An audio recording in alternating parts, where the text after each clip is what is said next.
Ողջույն հարգելիներս, նախ շնորհակալ եմ, որ հերթական օրն է մեր կողքին եք, լուսաբանում եք տեղի ունեցողը, այսօր ինչպես գիտեք, Սամվել Կարապետյանի նկատմամբ ապօրինի վարույթի դատաքննության շարունակությունն է, նախորդ նիստը 3 առաջորդ էր ու մեզ համար անհասկանալի պատճառներով դատական նիստը ընդհատվեց ու տեղափոխվեց այսօր։ Առաջին հերթին ընդգծենք, որ մենք լավագույն ակնկալիքներով ու սպասումներով ենք, ամեն դեպքում չենք դադարում լիահույս լինել, որ ի վերջո արդարադատությունը կյանքի է կոչվելու, առավել եւս այս պարագայում մենք ոչ միայն գործ ունենք այն իրավիճակի հետ, որ մեր քաղաքական առաջնորդը քաղ բանտարկյալ է, այլև մենք գործ ունենք այն իրավիճակի հետ, որ նախընտրական ծիրում ենք գտնվում, շուտով պաշտոնապես մայիսի 8-ից քարոզչությունն է սկսվելու, որևէ մեկի համար գաղտնիք չէ, որ այսօրվա դրությամբ մեր քաղաքական ուժեղ Հայաստանը առաջատար է ընդդիմադիր շարքներում եւ հանրային աջակցություն է վայելում մեծականակ, դրա մասին վկայակոչում է օրեր առաջ տեղի ունեցած բազմահազարանոց հանրահավաքը, միասնության հանրահավաքը ու հենց այդ հանրային միասնության ու համերաշխության հիմնական տեսլականով հենց մեր երկրի առջև ծառացած հիմնական խնդիրներ են փոփոխությունների իրականացման պահանջով էլ մենք մեր քաղաքական ուժը ձևավորվել է, մեր քաղաքական առաջնորդը հայկական ինքնության ու հայկական արժեքների պաշտպանության վահանն է ձեռքին վերցրել, ինչի նպատակով անձնական ազատությունն է զոհել։ Այնպես որ առաջնային նպատակը այստեղ գտնվելու Սամվել Կարապետյանի ազատության պահանջն է, իսկ օրեր առաջ դուք տեսաք, թե ինչ հետապնդումներ ու քաղաքական միջամտություններ մեր նկատմամբ։ Դեպēc այդ ձայնագրություններին կանդրադառնանք, որովհետև այնտեղ հայտարարություններ են արվել, որոնք իրոք պարզաբանման կարիք ունեն։ Եվ ուզում ենք հասկանալ, դուք դրանք համարում եք աղճատված ձայնագրություններ, կոնտեքստից կտրված, թե իսկապես նմանատիպ խոսակցություններ եղել են թե։ Նախ շնորհակալություն հարցադրման համար, ես այս ամենը ընդհանրապես իրավական գործընթացի հետ աղերս չունեցող պրոցեսներ են որակում ու որ ընդհանուր բովանդակությանը չեմ ցանկանում այս իրավիճակում անդրադառնալ, որովհետև մենք այնպիսի իրականությունում ենք ապրում, երբ ցավոք սրտի, դա իմ որպես իրավաբանի, որպես Հայաստանի Հանրապետության քաղաքացու անձնական մեծ ցավն է, որ նախաքննության ընթացքում ականատես ենք եղել ձայնագրության հրապարակման, որը նախաքննական գաղտնիքի գործողության դադարից հետո պարզվել է, որ այդ ինչպես արդարացիորեն նշեցիք, աղճատված է, մոնտաժված է եւ տարբեր խոսակցությունների հատվածների մեկտեղում է։ Հետևաբար հնչում մարդկանց վերաբերյալ, որոնք այսպես մեղմ ասած ոչ ընդունել են։ Հիմա ինչ կհերքում եք, որ նման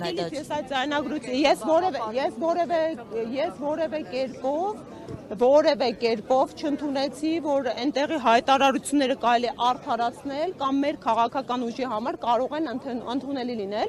Կարծում եմ դուք զանգվածային լրատվության միջոցների ներկայացուցիչները արձանագրել եք, որ մենք այն քաղաքական ուժն ենք, որ հենց այդ խոսույթի բարեբարքությունը մեր քաղաքական դաշտն ներմուծեցինք։ Եթե դուք իրադարձությունների զարգացմանը հետևել եք, անգամ պարոն Կարապետյանի, Նարեկ Կարապետյանի կողմից սկզբում մեր ձևով հասարակական շարժման, այնուհետև ուժեղ Հայաստան կուսակցության համակարգման ողջ գործընթացում մեր քաղաքական ուժի կողմից հենց մենք դրանով ենք առաջամարտիկը, որ բացառապես բարեվարք բառապաշար են կիրառում ու անգամ քաղաքացիական պայմանագիրը հասկանալով, որ հանրությունը այո խնդիր ունի այդ բարեվարք մոտեցման, իրենք բարեվարքության էթիկետ ընդունեցին, հա։ Ինչն էր նպատակը այդ բարեվարքության էթիկետի, նպատակը, որ իբրև թե ճակերտավոր իրենց խոսույթն էլ ֆիլտրեն, բայց այնուամենայնիվ իրենց դա չի հաջողվում, որովհետև այդ բարեկրթությունը մարդը, այդ դաստիարակությունը մարդը ի սկզբանե պետք է ունենա, ու մեր որդեգրած քաղաքականության առաջնային հիմնապատճառներից մեկը ու ձևաչափը, այո, բարեկրթությունն է, փոխարգալից միջավայրն է։ Մենք հենց սրա դեն ենք պայքար մղում, մենք հենց նման խոսույթի դեմ ենք պայքար մղում։ Իսկ դուք կներեք, ինչու եմ ասում, որ չեմ մեկնաբանում, որովհետև այս երկրում ի վերջո պետք է, հա, լինի ամեղության կախաբար, ի վերջո պետք է լինի նախաքննություն։ Իսկ ինչու չեք կարծում, որ հնարավոր է այդ ձայնագրությունները բնավ մեր քաղաքական ուժի հետ կապ չունեն։ Իսկ ինչու չեք կարծում, որ այդ ձայնագրությունները Ինչու ոչ, ասենք ենթադրաբար ներդրված սադրիչների խոսակցություններ են։ Որևէ մեկը կարող է բացառել այդ վարկածները, ոչ, չի կարող, որ փորձելու եք այո, եթե գնա նախաքննությունը, հա, այսպես արդար ու պարզվի, որ այդ ձայնագրությունները ճիշտ են, ինչ որ պատասխանատվության կենթարկվեն այդ անձին ովքեր։ Ժորժ ջան, մենք քաղաքական ուժ ենք, բնականաբար, եթե խախտվել է օրենք, այդ օրենքի խախտման արդյունքում իրավական պետությունում վրա է հասնում պատասխանատվություն, բայց մեր ցավը նրանում է կայանում, որ այդ պատասխանատվությունը մենակ պարկեշտ մարդկանց ու պարկեշտ քաղաքական ուժերի նկատմամբ է կիրառում։ Մեր պայքարի հիմնական նպատակը այն է, որ երկակի ստանդարտներ են կիրառվում։ Օրինակ, մեր պարագայում դուք օրինակ է տեսաք, հա, ձայնագրություններ էլի մինչև երեկվա ձայնագրությունները հրապարակվել են, ընդհանրապես այնտեղ այնպիսի խոսակցություններ մարդը ասում է, կգաք մեզնից գնում կատարեք, մեր գործընկերուհիս ասում է, գիտեք, մի հատ տեսնենք ինչ եք առաջարկում, ընդհանրապես չավարտված խոսակցությունն է, չավարտված իրավահարաբերությունն է, անգամ դատարանը հիմնավոր կասկածի բացակայությամբ այդ դրվագը գործից հանել է։ Այս գործը ոնց կարելի է տանել մարդուն մեղադրանք առաջադրել։ Մի բան էլի ասեմ, մեր խնդիրը այն է հիմնական,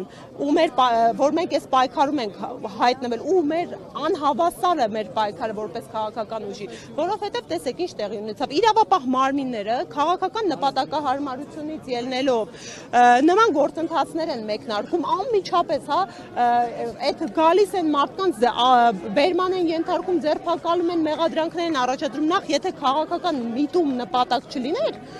այդ ձևաչափը այլ կներ, կարող են մարդիկ ծանուցվել, հրավիրվել համապատասխան մարմիններ,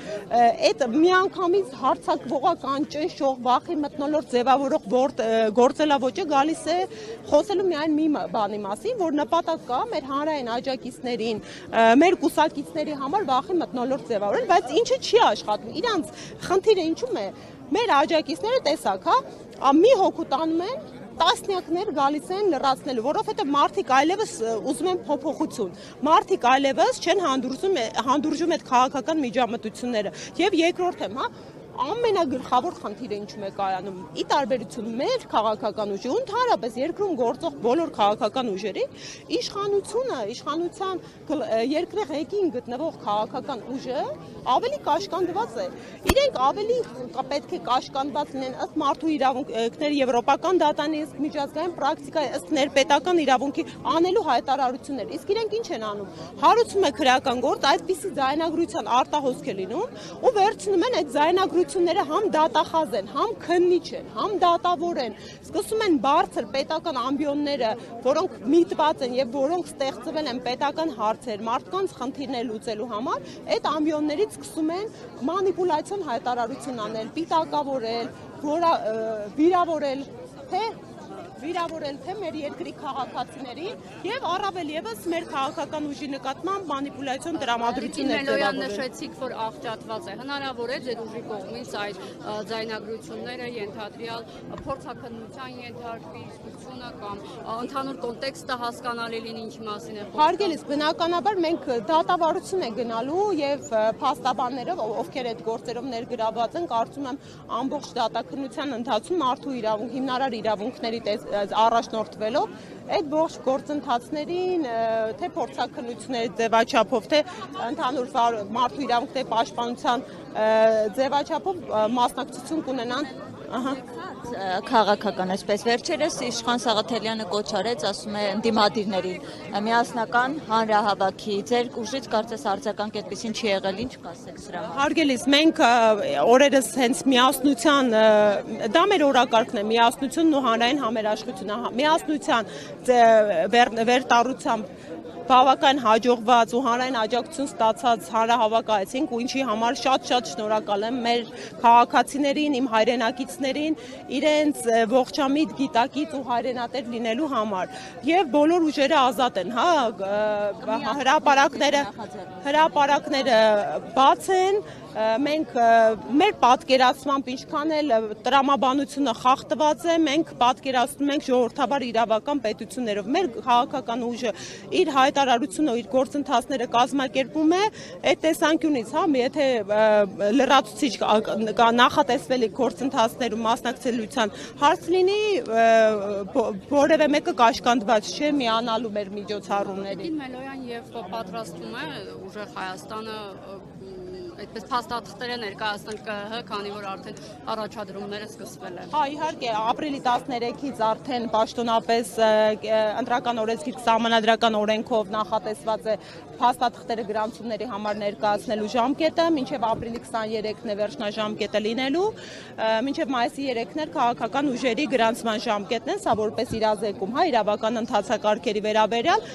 բնականաբար մենք ակտիվ ծիրում ենք, ասեմ, մենք լրջագույն խնդիրներ ես քաղաքական ուժը տեխնիկապես առաջադրեց, խախտելով կրկին, հա, միջազգային ռեկոմենդացիաները, ներպետական օրենսդրությունը, քանի որ Սամվել Կարապետյանը լրջագույն վախի պատճառ է քաղաքական ուժի համար, իսկ դա բացատրելի է, որովհետև Սամվել Կարապետյանը բոլոր չափումներով Նիկոլ Փաշինյանին անցել է, հա, իր հանրային հեղինակությամբ եւ հետեւաբար իրենք ինչ արեցին, սկսեցին կռիվ տալ, սկզբում նկարների հետ էր, հետո խոսքի հետ էր, հիմա էլ անվան հետ ու սահմանափակում մտցրեցին, որովհետև մենք արդեն պատկերացրած ունենք, այո, ու հայտարարել ենք, արդեն ընթացքում իրավական գործընթաց էր, հա, իրավահարաբերությունների մեկնարկը տրված էր։ Մենք հանդես ենք եկել որպես ուժեղ Հայաստան Սամվել Կարապետյանի հետ դաշինք ու մեկ օրում 24 ժամի չտևող գործընթացում բերեցին առանց հանրային քննարկումների, առանց մասնագիտական համայնքի իրազեկման ընդունեցին մի քանի ժամյա այս արհեստական սահմանափակումը։ Ինչ եք անելու, ինչ անում։ Դե մենք, քանի որ մեր նկատմամբ օրենքը բնականon չի կիրառվում, երկակի ստանդարտների իրականությունում ենք ապրում, ու մեր նկատմամբ էլ միջամտությունները քաղաքական կարծում եմ բոլորիդ համար էլ բացահայտ են, մենք այնուամենայնիվ ունենք որդեգրած մոտեցում, որ մենք օրենքով կաշկանդվելու ենք, բայց այստեղ մի կարևոր հայտարարություն անեմ։ Ես օգտվեմ այս հարթակից, այս միջավայրից, հենց հիմա մենք գտնվում ենք հակակոռուպցիոն դատարանի բակում։ Ես դիմում եմ մեր երկրի բոլոր դեսպանատներին, բոլոր պետությունների ներկայացուցիչներին, միջազգային կառույցների ներկայացուցիչներին, մենք զեկույց ենք պատրաստել մեր քաղաքական ուժի նկատմամբ իրականացվող հետապնդումների վերաբերյալ, մեր նկատմամբ տարբեր միջամտությունների վերաբերյալ եւ իշխող ուժի կողմից սահմանափակումների խախտումների վերաբերյալ այդ զեկույցը ներկայացնելու ենք գործող բոլոր միջազգային կառույցների ու գիտենք ընթացակարգերով անմիջական գործընթաց հնարավոր է որ չի արկա չէ, բայց արդեն իսկ ունենք արձանագրումներ գործընկերների հետ այո դա կա միջազգային դիտարանն է միջազգային դիտարանի կազմում որը դիտորդական առաքելություն է իրականացնում մեր երկրում հեղինակավոր գործընկերներ են ներգրաված իրենց ինքնակենսագրությունները որ տեսնեք օրինակ Human Rights Watch-ի նախկին տնօրենն է իրավաբաններ են ովքեր դիտորդական առաքելություն են իրականացնում երկարաժամկետ Հայաստանի Հանրապետությունում իրենք արդեն իսկ արձանագրել են նախ որ Սամվել Կարապետյանի անազատությունը մեր քաղաքական ուժի համար հավասարության պայմանը խախտում է ընտրական գործընթացում մասնակցելու եւ երկրորդ իրենք արձանագրել են որ այդ օրենքի ընդունումը եւս ուղղակի միջամտություն է ու թիրախավորում է մեր քաղաքական ուժի մենք կապի մեջ ենք նաեւ ԵՀԿ-ի հետ ԵՀԿ-ն էլ դուք գիտեք երկարաժամկետ դիտորդական առաքելություն է իրականացնում եւ վերջնական զեկույց է ներկայացնելու նախնական զեկույցում արդեն որոշակի հանգամանքների անդրադարձ կատարել է անկողմնակալության հետ կապված ես լրացուցիչ կփորձեմ մամուլի ասուլից կազմակերպել թե մեր զեկույցը ներկայացնելու թե գնահատականները ներկայացնելու համար բայց կրկին ԵԱԳ-ի գործընկերները եւս երբ արագընթաց կարգով դիմում ներկայացրեցին ասացին որ անպայման օրենքի փոփոխությանը անդրադառնալու են վերջնական զեկույցում ու նման քայլերը մեր նկատմամբ նման միջամտությունները վերջնական արդյունքում հենց ողջ ընտրական գործընթացի լեգիտիմությունը կարող են հարցականի տակ դնել